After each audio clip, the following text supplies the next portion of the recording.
நெல்பேட்டை கஜினி, உசேன் பாய், ஆ மணியரசு, வா கதிரவன், நலங்கை செல்வ அரசு ஆகிய நமது கட்சியின் மூத்த பொறுப்பாளர்களை, ஆண்டாள் முருகவளர் அவர்களை, கல்வேடு வார்டு உறுப்பினர் அழகுமணி அவர்களை, கல்வேடு காளிதாஸ் அவர்களை மற்றும் ஆண்டாள் ஊராட்சி மன்ற தலைவர் திராவிட முன்னேற்ற கழகத்தை சார்ந்த ஆர் சீமான் அவர்களை, கிராம ஊராட்சி செயலாளர் திரு குமரன் அவர்களை மற்றும் தோழமை இயக்கங்களை சார்ந்த முன்னணி தலைவர்களை,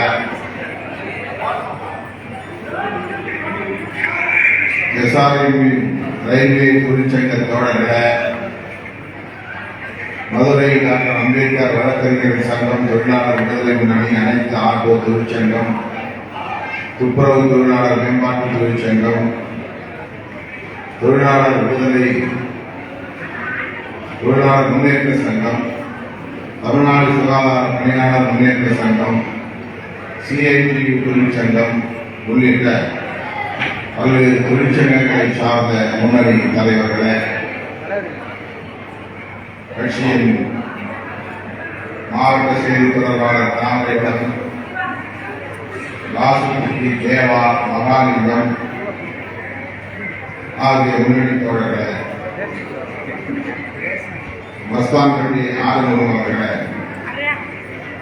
துப்புரவு தொழிலாளர் மேம்பாட்டு இயக்கத்தின் பொறுப்பாளர்கள் ஸ்ரீ மோகன், நாமுத்து, கனகேஸ்வரி, பாலு, மேலவாசல் மாறி, கீழ்மதுரை பூமிநாதன், நேரூர் சந்திரன் என்ற பெரியவர், அவனி முனிசாமி, சோழவந்தான் காளிமுத்து, சோழவந்தான் ரங்கசாமி, நெடுஞ்செழியன், சீகோ ஆறுமுகம் உள்ளிட்ட துப்புரவு தொழிலாளர் மேம்பாட்டு தொழிற்சங்கத்தின் முன்னணி தோழர்களை மற்றும் இயக்கத்தின் முன்னோடிகளை, தம்பி கருமாலை போஸ், அமராவதி போஸ், விஜயா திருமுருகன், செந்தில்குமார், காமாட்சி தேவி, ரவிக்குமார், சந்தியா, சோழைராஜ், கீதா, முருகன், திருப்பதி, பூமிநாதன், மீனாட்சி, செல்வராஜ், செல்வி உள்ளிட்ட போசவர்களின் குடும்பத்தை சார்ந்த உற்றார் உறவினர்களே, திரளாக கூடியிருக்கிற என் உயிரின் உயிரான அனைவருக்கும் என்னுடைய பணிவான வணக்கத்தை தெரிவித்துள்ளேன். தம்பி கருமாலை போஸ் அவர்கள் அரிய முயற்சிகளை மேற்கொண்டு புரட்சியாளர் அம்பேத்கர் அவர்களின் பெயரில் அம்பேத்கர் அறிவாலயம் என்ற இந்த திருமண மண்டபத்தை கட்டி எழுப்பியிருக்கிறார். அதனை திறந்து வைக்கக்கூடிய வாய்ப்பை எனக்கு வழங்கியதற்காக என்னுடைய மனமார்ந்த நன்றியை உரித்தாக்குகிறேன். அவருடைய முயற்சிகளை நெஞ்சார பாராட்டுகிறேன், மாற்றுகிறேன்.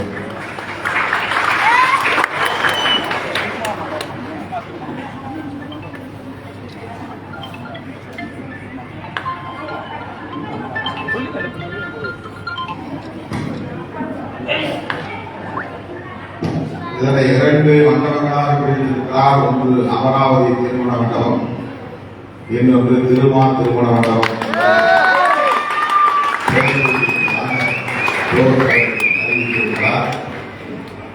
அவர்களுடைய வாழ்த்துக்களையும் நன்றியையும் தெரிவித்துக் கொள்கிறேன். இந்த இயக்கத்திலே நீண்ட காலத்திலிருந்து இயக்கத்தின் தலைமைக்கும் விசுவாசமாக இருந்து பணியாற்றி வருகிறார். உட்கார்ந்து பேசணும். அப்படி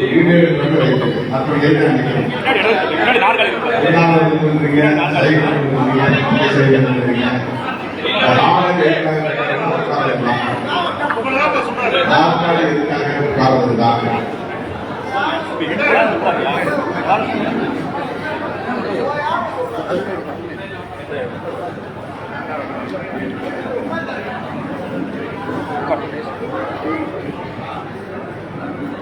கரும்பாலை போஸ் அவர்கள் இந்த இயக்கத்திலே தன்னை இணைத்துக் கொண்ட நாளிலிருந்து கட்சிக்கும் தலைமைக்கும் விசுவாசமாக இருந்து பணியாற்றி வருகிறார். கரும்பாலை சிறுத்தைகள் இரும்பாலை என்று சொல்லக்கூடிய அளவுக்கு விடுதலை சிறுத்தைகள் மிக வலுவாக இருந்த ஒரு பகுதி இருக்கிற பகுதி. நான் மதுரையிலே தங்கி இந்த இயக்கத்தை தொடங்கிய காலத்தில் என்னோடு இணைந்து பிணைந்து தொடர்ந்து தீவிரமாக இயங்கியவர்கள்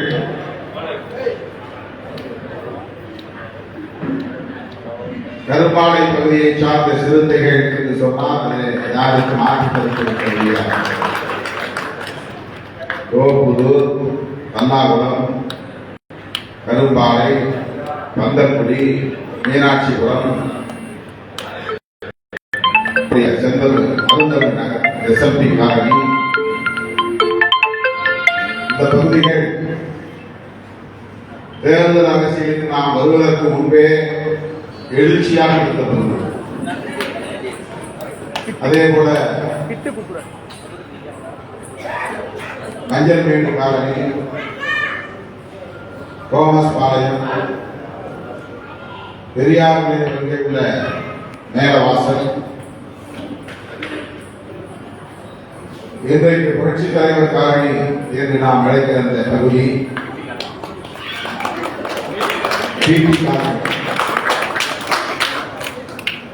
அப்போதெல்லாம் நாம் தேர்தல் அரசியலுக்கு வருவோம் என்று கூட கனவு காணாத ஒரு காலம்.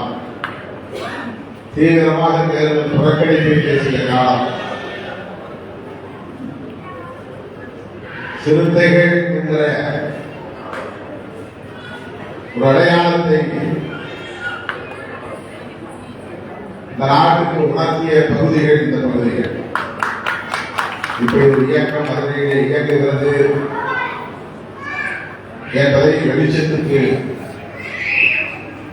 அடையாளம் காட்டியவர் தான் இந்த பகுதிகளை சார்ந்த சிறுத்தைகள். அப்படிப்பட்ட கரும்பாலை பகுதியை சார்ந்த தம்பி போஸ் கட்சியிலே சற்று காலத்தாழ்வாலும் சேர்ந்தாலும் கூட,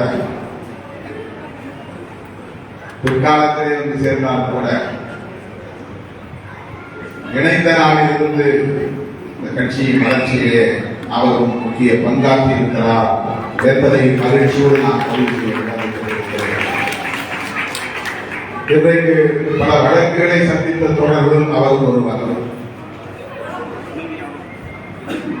அவருடைய அருமை துணைவியார் அமராவதி அவர்களும் விலகி நிற்காமல், ஒதுங்கி நிற்காமல், வேடிக்கை பார்க்காமல் போஸ் அவர்களோடு கைகோர்த்து களமாடுகிறார் என்பதை தம்பி கலைமுதலிலே நினைவூட்டினார். வழக்கமாக ஆதரவாக இருப்பார்கள் பெண்கள். ஆனால் களத்துக்கு வருவதற்கு ஒரு தயக்கம் இருக்கும். அப்படிப்பட்ட தயக்கங்களை உடைத்து ஒரு சில பெண்கள் மட்டுமே களத்திற்கு வருவதில்லை. அந்த வரிசையிலே அமராவதி அவர்களும் ஒருவர் என்பதை இங்கே நாம் பதிவு செய்வதிலே மகிழ்ச்சி அடைகிறோம். ஆக அவர்கள் இன்றைக்கு பொருளாதார ரீதியாக நாங்களும் வளர்ச்சி பெற முடியும் என்பதை உறுதிப்படுத்தக்கூடிய வகையில் இந்த இடத்தில் இப்படி ஒரு எழில்மிகு மண்டபத்தை எழுப்பியிருக்கிறார்கள். அதற்கு அம்பேத்கர் பெயரை சூட்டியிருப்பது சாரவும் பொருத்தமானது. அண்ணா அறிவாலயம் அளவுக்கு பெரிய பரப்பில் பல அடி மாடிகளை கட்ட முடியாவிட்டாலும் கூட ஒரே ஒரு அரங்கமாக இருந்தாலும் அதை அம்பேத்கர் அறிவாலயம் என்று பெயர் சூட்டி மகிழக்கூடிய அளவிலான ஒரு தத்துவம், முதிர்ச்சி, எழுச்சி, அர்ப்பணிப்பு என்பதை நாம் உணர முடிகிறது. இன்னும் நமக்கு கட்சிக்கு ஒரு தலைமை அலுவலகத்தை இதை கூட கட்ட முடியவில்லை. தலைமை அலுவலகம் உள்ளபடியே நமக்கான அதிகாரப்பூர்வமான தலைமை அலுவலகம் கட்ட வேண்டுமானால் அது மதுரையில் தான் இடம்பெற வேண்டும். அதற்கு அத்தனை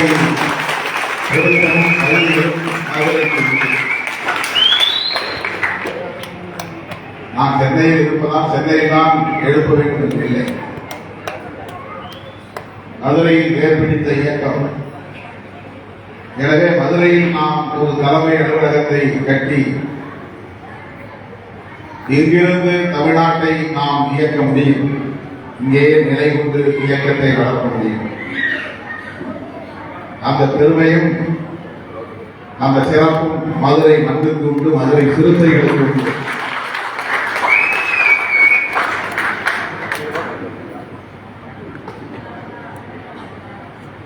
கருப்பாலையிலும் எஸ்எப்பி காவலிலும் மஞ்சள்மேடு காவலிலும் ஆக்கிரமிப்பில் இருந்த சின்ன சின்ன இடத்தை மீட்டு அந்த இடத்தில் அம்பேத்கர் குழந்தைகள் படிப்பகம் உருவாக்க வேண்டும் என்று நாம் விடுத்த வேண்டுகோளை மதுரையிலே முதலில் தன்னார்வலத்திலே அந்த படிப்பகம் உருவானது. அடுத்து கருப்பாலையிலே அம்பேத்கர் குழந்தைகள் படிப்பகம் உருவானது.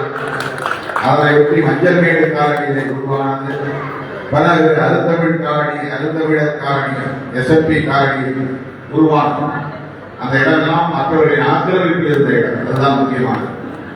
காலகாலமாக அது தலித் மக்களின் பயன்பாட்டுக்குரிய இடம் என்று தெரிந்தாலும் கூட அதை பிறர் ஆக்கிரமித்து தனிப்பட்ட முறையிலே பயன்படுத்தி வந்தார்கள். அதை மீட்க வேண்டும் என்கிற உணர்வை கூட பெறாமல் இருந்த காலம். அந்த உணர்வு இருந்தாலும் மீட்க முடியுமா என்கிற சந்தேகம் இருந்த காலம். ஆனால் சிறுத்தைகள் இயக்கம் உருவான பிறகு 25 ஆண்டுகளுக்கு மேலாக ஆக்கிரமிப்பில் இருந்த இடங்கள் மீட்கப்பட்டன. அதிலே ஒன்று கருப்பாலை குழந்தைகள் படிப்பகம், அதிலே ஒன்று எஸ்எம்பி காலனியில் இருக்கிற படிப்பகம், அதிலே ஒன்று மஞ்சள்மேடு காலனியில் இருக்கிற படிப்பகம். இவை மூன்றுமே பிறரின் ஆக்கிரமிப்பில் பல பத்தாண்டுகள் இருந்தன. அவற்றை மீட்டெடுக்கிற துணிச்சலை வழங்கிய இயக்கம், அதை மீட்டெடுக்கிற வலிமை கொண்ட இயக்கம் விடுதலை சிறுத்தைகள் கட்சி என்பதை இன்றைக்கு வரலாறு பதிவு செய்திருக்கிறது.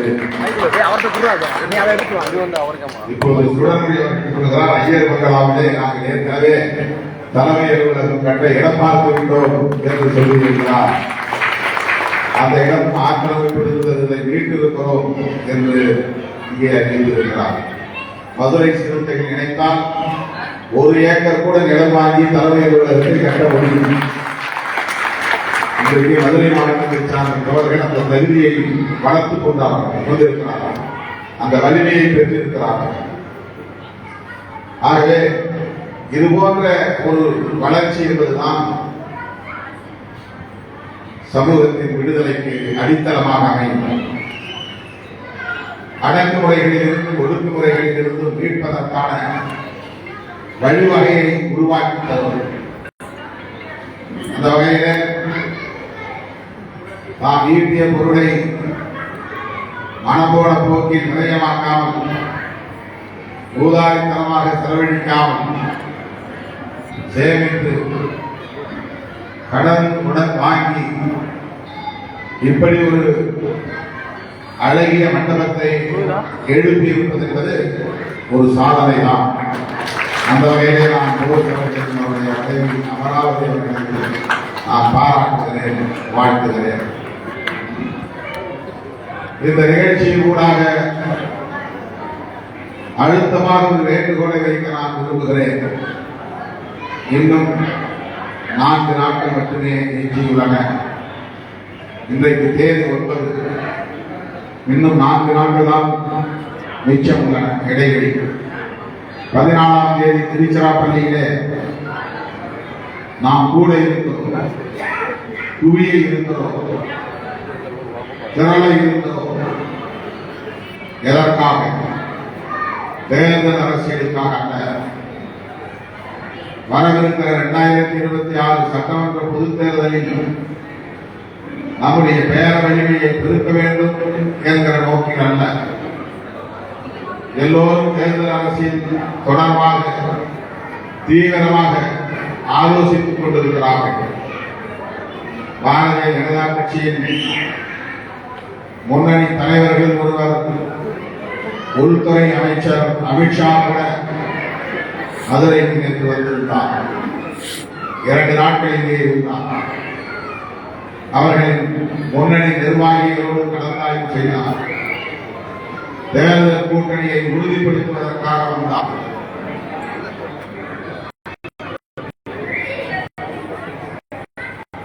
ஆனால்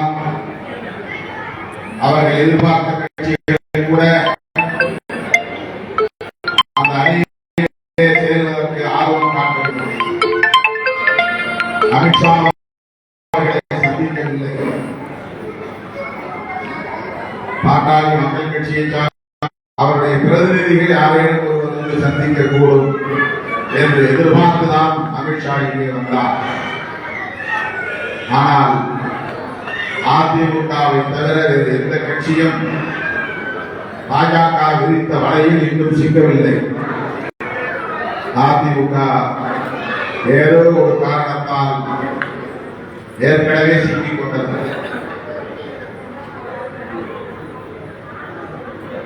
இப்போது முருக பக்தர்கள் மாநாட்டை நடத்த போகிறார்களாம் மதுரையில். மதுரையை மையமாக கொண்டு அரசியல் செய்கிறார்கள். மதுரை உள்ளிட்ட தென் மாவட்டத்து மக்கள் மிகவும் எச்சரிக்கையாக இருக்க வேண்டும். தனிப்பட்ட முறையிலே பாஜகவுடன் நமக்கு எந்த முரண்பாடும் இல்லை. தனிப்பட்ட முறையிலே எந்த காழ்ப்புணர்ச்சியும் இல்லை.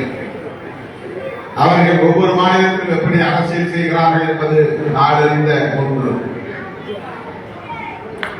உத்தரப்பிரதேசம் உள்ளிட்ட வட இந்திய பகுதிகளுக்கு போனால் ராமரை பேசுவதும் கிருஷ்ணாவை பேசுவதும் அவர்களின் அரசியல். மேற்கு வங்கத்திற்கு போனால் துர்காவை பேசுவதும் காளியை பற்றி பேசுவதும் அவர்களின் அரசியல். மகாராஷ்டிரா போனால் விநாயகரை பற்றி பேசுவதும் பிள்ளையார் சதுர்த்தியை தீவிரமாக நடத்துவதும் அவர்களின் அரசியல். தெலுங்கானா, ஆந்திரா, கர்நாடகா என்று தெற்கே வந்தால் திருப்பதி ஏழுமலையானை பற்றி, மகாவிஷ்ணுவை பற்றி பேசுவது அவர்களின் அரசியல்.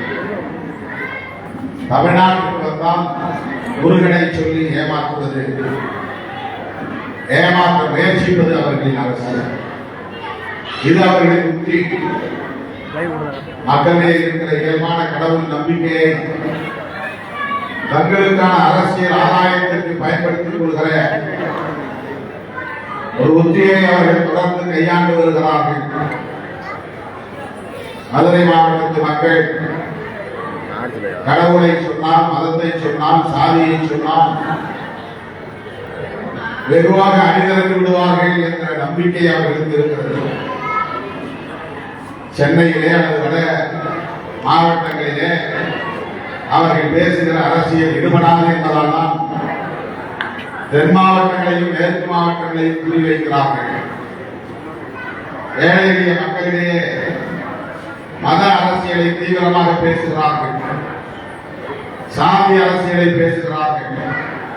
சாதி பெருமையை ஊக்கப்படுத்துகிறார்கள். ஒவ்வொரு சாதி சங்கத்தையும் தனிமைப்படுத்தி அவர்களை ஆதரிக்கிறார்கள். இதெல்லாம் இந்த மக்களின் மீதுள்ள பற்று என்று பொருள் அல்ல. கடவுளின் மீதுள்ள நம்பிக்கை என்று பொருள் அல்ல. இந்த மக்களிடையே இருக்கிற இயல்பான உணர்வுகளை தங்களின் அரசியல் ஆதாயத்திற்கு பயன்படுத்திக் கொள்ளலாம் என்ற முயற்சி. திடீரென்று அமித்ஷா என்று பேசியிருக்கிறார். தமிழ் வழியில் உயர்கல்வியை கற்றுத்தர வேண்டியதுதானே. திமுக உயர்கல்வியை தமிழ் வழியில் கற்றுத் தருவதில்லை என்று தமிழ் மீது பற்றுள்ளவரை போல பேசியிருக்கிறார். அமித்ஷா தான் ஒடிசாவில் பேசுகிற போது நவீன் பட்நாயக் முதலமைச்சர், அவருக்கு குற்றத்துணையாக இருக்கிற ஒரு IAS அதிகாரி, அவர் தமிழர். நவீன் பட்நாயக் வெற்றி பெற்றால் அவரால் முதலமைச்சராக பணியாற்ற முடியாது. இந்த தமிழர் IAS அதிகாரி தான் முதலமைச்சராக நாற்காலியில் போய் அமருவார். ஒடிசா மக்களே, நீங்கள் தமிழரை முதலமைச்சராக ஏற்றுக்கொள்ளப் போகிறீர்களா என்று கண்மத்தை கட்டியவர்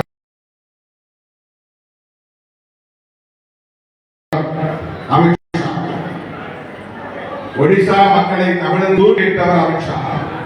ஆனால் இங்கே வந்து தமிழ் கடவுளுக்கு முக்கியத்துவம் தருகிறார், தமிழ் மொழிக்கு முக்கியத்துவம் தருகிறார்.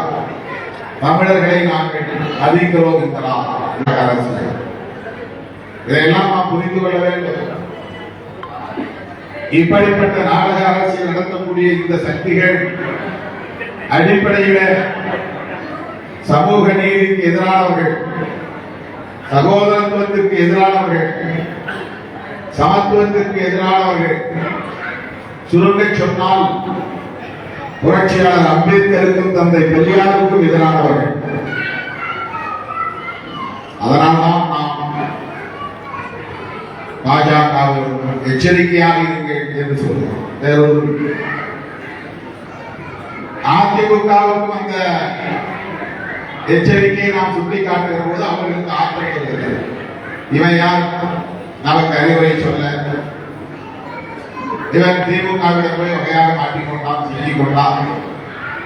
இவனால் திமுகவிலிருந்து வெளியே வர முடியவில்லை. நம்மை பற்றி இவன் விமர்சிப்பது என்ன நியாயம்?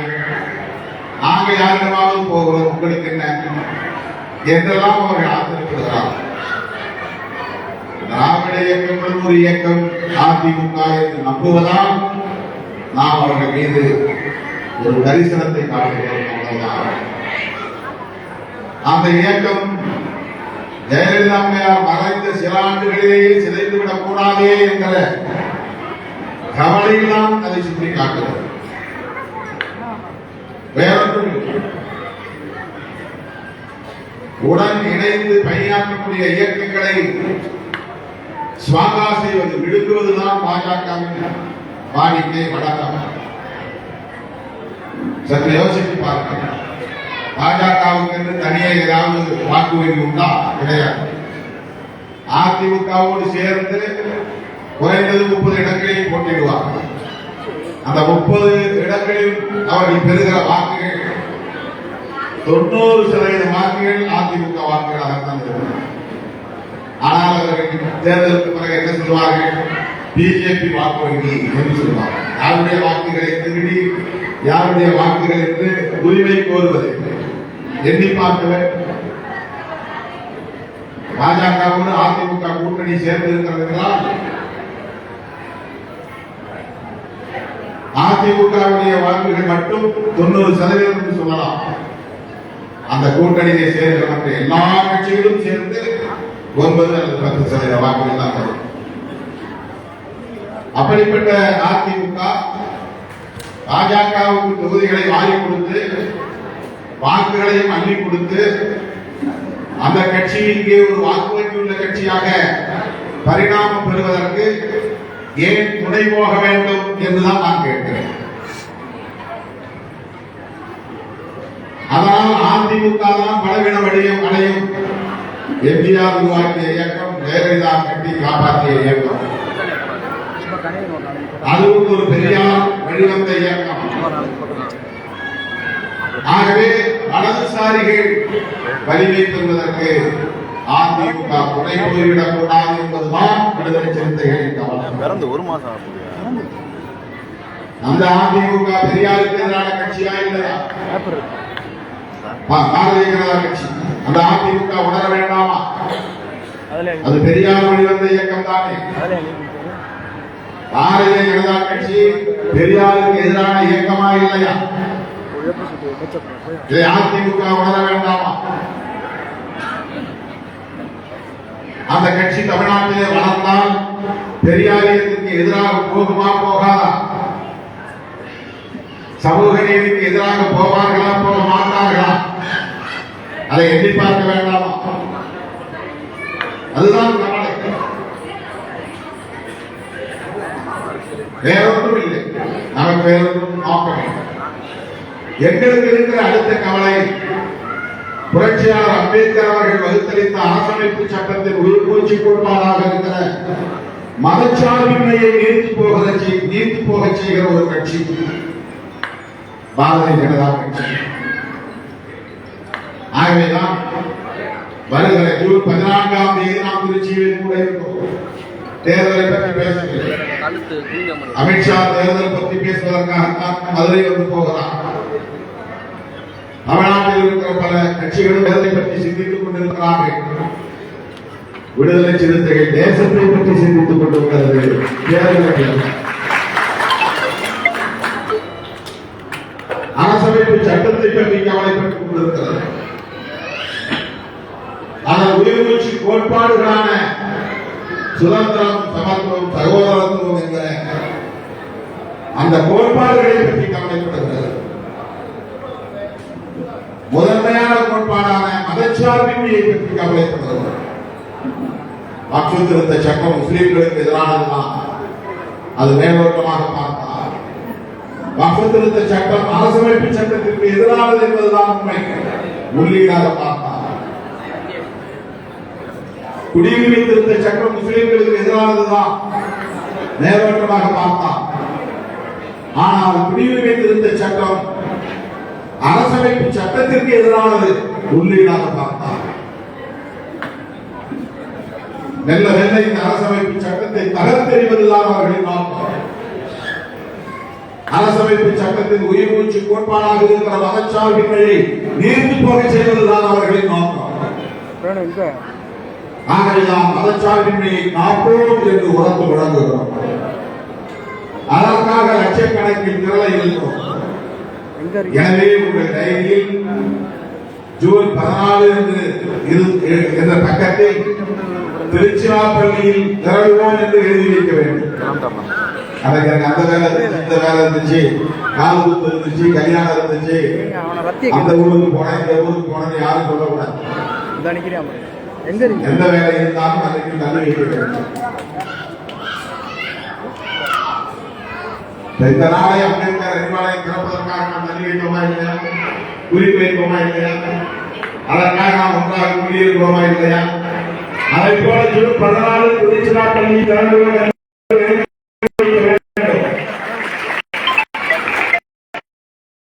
ஏதுவாகத்தான் வசதியாகத்தான் ஒவ்வொரு முறையும் பேரணி நடத்துகிற போது நான் திருச்சிராப்பள்ளியை தேர்வு செய்கிறேன். அதை நீங்கள் புரிந்து கொள்ள வேண்டும். மதுரையிலிருந்து சென்னைக்கு வரணும்னா உங்களுக்கு குறைந்தது 5-6 மணி நேரம். 2 மடங்கு 3 மடங்கு வண்டிக்கு வாடகை தரவேண்டும். 8 மடங்கு 8 மணி நேரம் வண்டிக்கு வேண்டும். திருச்சியிலிருந்து 5 மணி நேரம், 6 மணி நேரம், 8 மணி நேரம்.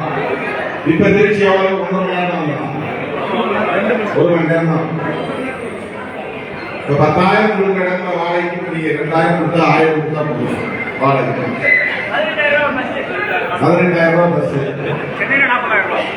சென்னைக்குன்னா எவ்வளவு ஆகும்? 40,000. 22,000 ரூபாய் மிச்சப்பட்டு கொடுக்குறேன். ஒவ்வொரு வண்டிக்கு 22,000 25,000 நான் மிச்சப்பட்டு கொடுக்குறேன். திருச்சிங்கிற முடிவு எடுத்ததுனால. அதனால் சென்னைக்கு வந்தா 10,000 பேர், திருச்சிக்கு வந்தா 40,000 பேர். 4 மடங்கு. எனவே ஜூன் 14ஆம் தேதி நாம் நடத்தவிருக்கிற பேரணி வழக்கமான சராசரியான ஒரு அரசியல் கட்சி நடத்துகிற பேரணி அல்ல. அது அகில இந்திய அளவில் அரசியல் அரங்கில் அதிர்வலை ஏற்படுத்தியிருக்கிற ஒரு பேரணி. ஜனநாயக சக்திகள் அனைவரும் திரள வேண்டிய பேரணி. கட்சி சார்பற்ற சக்திகள்லாம் நீங்க சொல்லணும், சுந்தரிக்கப்படும். இந்த பேரணி எல்லாருக்குமான பேரணி. மாநில உங்க அடையாளத்தோட வாங்க. என்ன முடிய முடிவு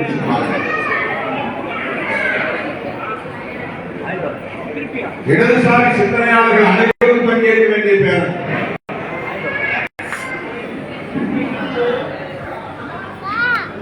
அரசமைப்பு சட்டத்தை பாதுகாப்பதற்கான பேரணி. மதவாத அரசியலை வீழ்த்துகிற பேரணி. தமிழ்நாட்டு அரசியலின் திசைவழியை தீர்மானிக்கிற பேரணி. அகில இந்திய அளவில் இடதுசாரிகளை ஒருங்கிணைக்கிற பேரணி. எனவே என் உயிரின் உயிரான விடுதலை சிறுத்தைகளே, ஜூன் 14ஆம் தேதி திருச்சிராப்பள்ளியில் சந்திப்போம், தமிழக அரசியலை தீர்மானிப்போம் என்பதை சொல்லி கல்மாலை போஸ், அமராவதி போஸ் ஆகியோரை நெஞ்சாக பாராட்டி வாழ்த்தி விடைபெறுகிறேன். நன்றி, வணக்கம்.